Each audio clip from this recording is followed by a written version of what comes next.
Hello, Miami-Dade College.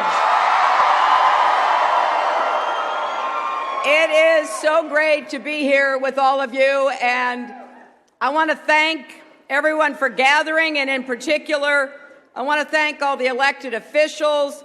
Thanks to Congressman Patrick Murphy, who I hope is the next senator from Florida. Thanks to Congresswoman Debbie Wasserman Schultz. Thank you to Mayor Philip Levine of Miami Beach. Thanks to Mayor Philip Stoddard of South Miami. Thanks to all the others who were part of the program. As we were coming in, we heard lots of energy coming from this crowd.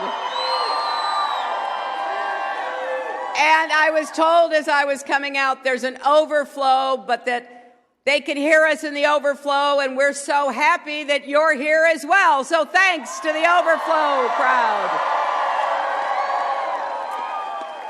But what I am most excited about is to be here with one of the world's foremost leaders on climate change, Al Gore.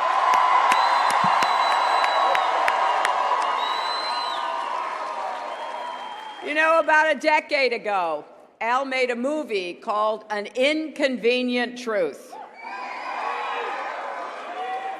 Now, maybe some of you have seen it, but if you haven't, I hope you'll watch it tonight. Now, it doesn't have a lot of special effects, but it does have a lot of drama. And here's the main message. Climate change is real, it's urgent, and America can take the lead in the world in addressing it, right? We here in America can develop new clean energy solutions. We can transform our economy. We can rally the world to cut carbon pollution.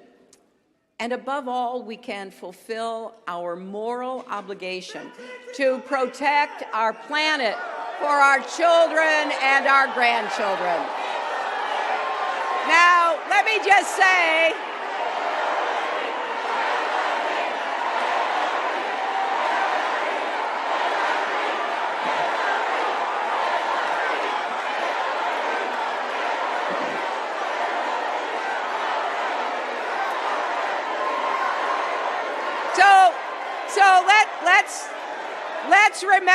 let's remember what's at stake.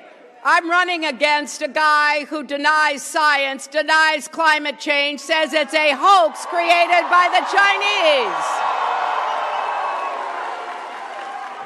So this is something that Al Gore has been working on for a really long time. And I want you to know how far back he goes. It was in 1982 when he held the very first hearing on climate change in the House of Representatives with the world-famous climate scientist Jim Hansen. And then when Al became a senator, he continued to raise the alarm and look for solutions. And as vice president, he led America's efforts to negotiate the Kyoto Protocol to cut greenhouse gas emissions. And you take all this together, those 30 years of leadership led Al Gore to be awarded the Nobel Peace Prize in 2007.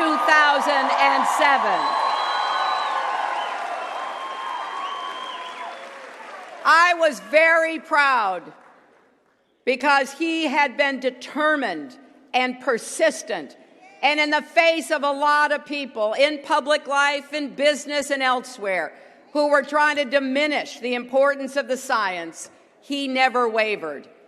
And in the years since, the climate challenge has only grown more stark. And I will tell you this, it is one of the most important issues at stake in this election. Look at it this way. Our next president will either step up our efforts to address climate change, to protect our planet, to protect our health, and to create good jobs that cannot be outsourced by growing our clean energy economy, or, in the alternative, we will be dragged backwards and our whole future will be put at risk. So we've really got to get this right. And if you need additional convincing, just remember what happened this week. Hurricane Matthew killed at least 26 people in our country, more than 1,000 as far as we know right now in Haiti. North Carolina is still dealing with serious flooding and will be, at least for the rest of this week, if not longer. We all need to support each other as our communities put the pieces back together and begin the long road back from this disaster. That's why I've encouraged everyone to give what you can afford to the Florida Disaster Fund or to Team Rubicon, the veterans organization working to respond to Hurricane Matthew, or to UNICEF, helping children and families on the ground in Haiti. Now, some will say, you know, we've always had hurricanes. They've always been destructive, and that's true.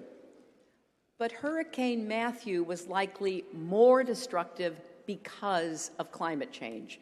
Right now, the ocean is at or near record high temperatures, and that contributed to the torrential rainfall and the flash flooding that we saw in the Carolinas. Sea levels have already risen about a foot, 1 foot, in much of the southeast, which means that Matthew's storm surge was higher and the flooding was more severe.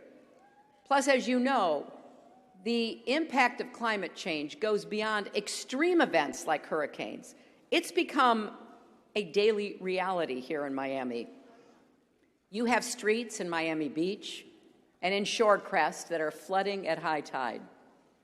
The ocean is bubbling up through the sewer system. Sometimes people call 311 because they assume a water main must have broken, when actually it is the sea rising around them.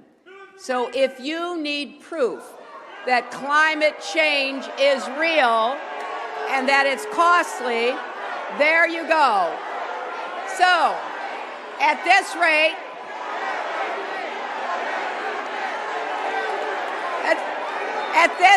my friends,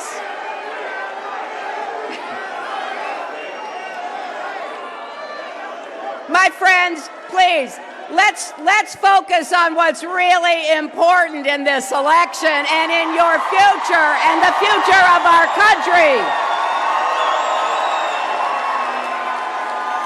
Because this is what I want you to hear and understand. At the rate we are going, 1 in 8 homes in Florida could be underwater by the end of the century. And when kids like that adorable young boy over there on his dad's shoulders are grandparents, we believe that's more than $400 billion worth of property in Florida at risk. And nationwide, it's $882 billion in property at risk. But there's also health consequences.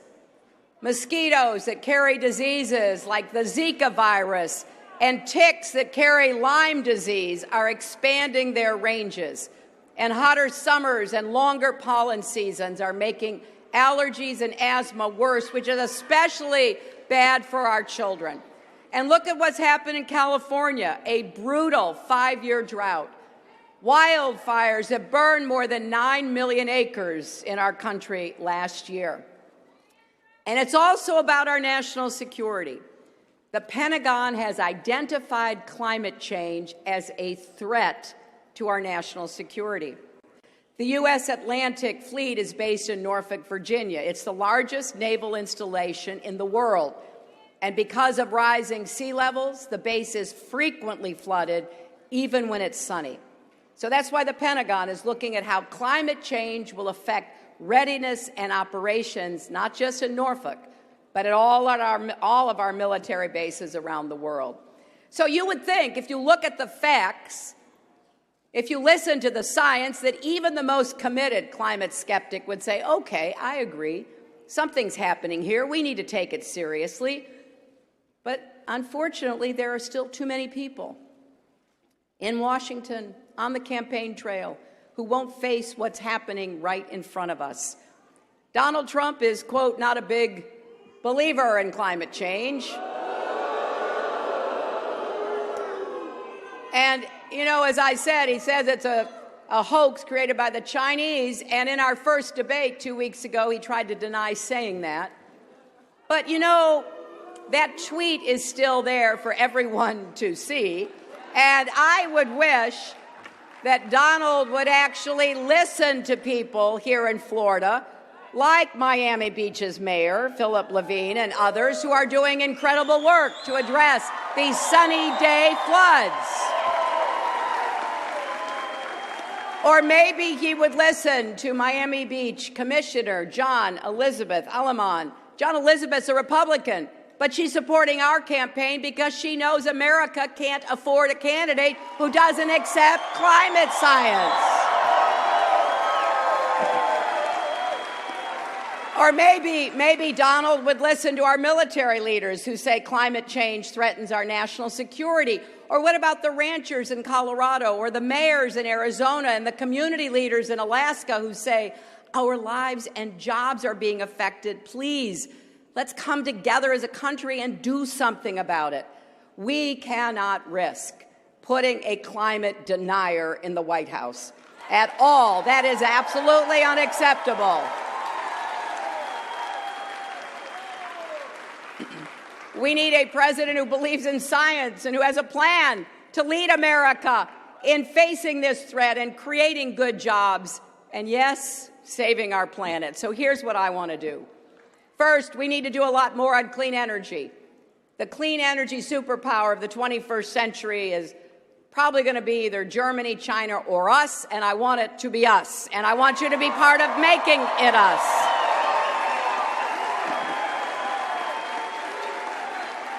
And we need to accelerate the transition to a clean energy economy and create high-paying jobs, building and installing more solar panels and wind turbines, modernizing our electric grid, retrofitting buildings, building resilient 21st century infrastructure.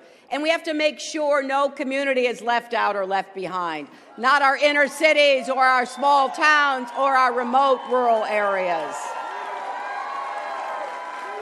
Now, you wouldn't know it if you only listened to my opponent talk about how terrible everything is. He has such a dark, divisive view of America. But that doesn't tell the story about what's really going on. It's actually pretty exciting.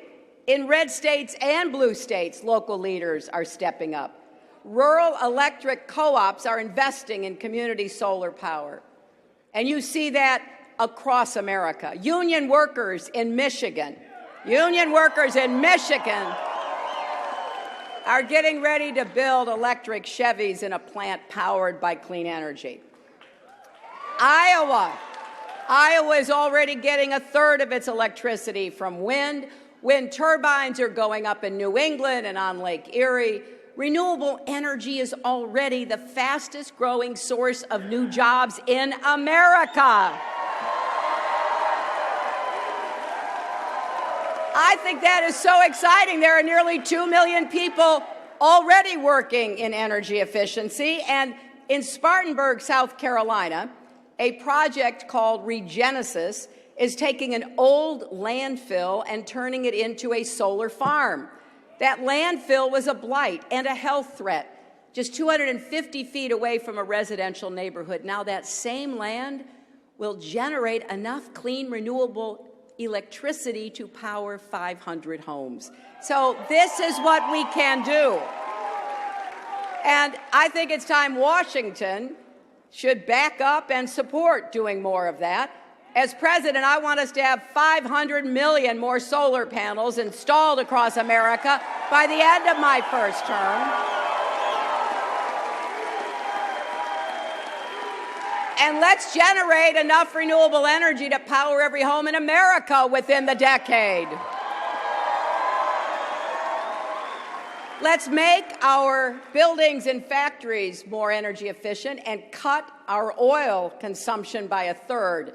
And we can get there by investing and supporting in cutting-edge research to keep developing cheaper and better clean energy technologies, investing in clean energy infrastructure and advanced manufacturing, putting big partnerships together between states, cities, and rural communities. We can do all of this and create millions of good-paying jobs as we do. So I'm hoping that these good jobs will offer security and dignity while we produce the clean energy that will power the economy of the future. The clean energy solutions are being developed right here in America. We want them manufactured in America and installed in America and putting people to work in America.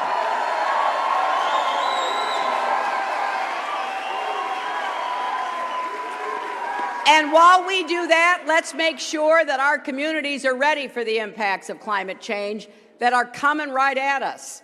We need to invest in resilient infrastructure. Now, sometimes that might mean building a seawall. Other times, let's be more creative. Like in New York Harbor, where we're replanting oyster beds to form natural barriers to storm surge. Sometimes we'll overhaul an outdated sewer system to deal with flooding from heavy downpours. In Philadelphia, they're trying something else: green roofs, porous pavements, curbside gardens to help absorb stormwater. And here's something we don't talk enough about. Let's make sure our hospitals can stay open and operational in any kind of disaster.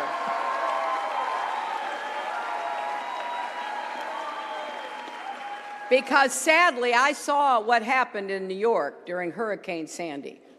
Newborns who had been on respirators had to be evacuated down 9 flights of stairs in one New York hospital because the electricity went off. Nurses, I love nurses, heroic, courageous nurses, were carrying those babies and manually squeezing bags of air to keep them breathing. Now, here in Miami, you know how important this is. You have retrofitted the Nicholas Children's Hospital with a hurricane-resistant shell for exactly this reason. And every hospital in the country should follow your lead and build in more resilience. And then finally, we've got to lead the world to confront the climate challenge. If we don't do it, no one will do it. We must confront the climate challenge. There's no doubt about that. And so let's move on with the kind of leadership that the world as well as our country deserves. You know, when I was Secretary of State, I worked with President Obama to make climate change a top diplomatic priority. We fought to get China and India and other major polluters to agree for the first time in history to be part of the solution. In fact, we had to crash a secret meeting in Copenhagen, Denmark, slip past the guards. It was all very cloak and dagger, but for a really important purpose. And because of that breakthrough and a lot of patient, persistent work, and because of American leadership, 195 nations signed on to a global agreement last December. It's called the Paris Agreement. And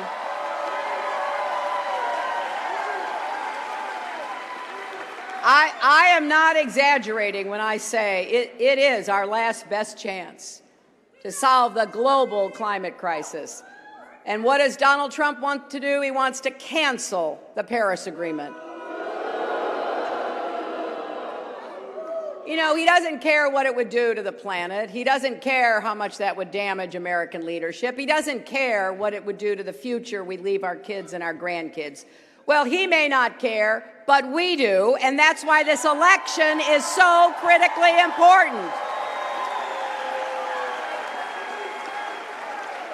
Because on the ballot, it's not just my name, it's every issue you care about. It's our values as a country. Climate change needs to be a voting issue. We need to elect people up and down the ballot at every level of government who take it seriously and are willing to roll up their sleeves and get something done. Please, we cannot keep sending climate deniers and defeatists to Congress or state houses, and certainly not to the White House.